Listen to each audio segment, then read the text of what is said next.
Kung gaano kalaki ang iyong pagpapalang tatanggapin, ganoon din kalaki ang counterweight ng balance na pagsubok. Yan ang operation ng spiritual. Amen. Kaya yung ayaw ng counterbalance ng pagsubok, gusto lang pagpapala, hindi balance eh. Di ba?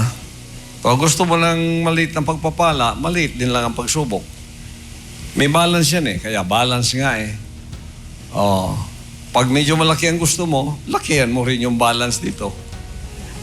Pag barko na balance ang gusto mo, malalaki na, malalaki rin ang pagsubok.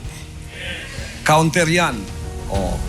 Ngayon, binigyan tayo ng isang lugar na mapagtitipunan natin na kung saan talagang may kalwalatian ng Ama. Malaki yun. Malaki rin ang pagsubok. Ay, hindi tayo nagtataka. The greater the trial, the greater the blessings. The greater the persecution, the greater the miracle.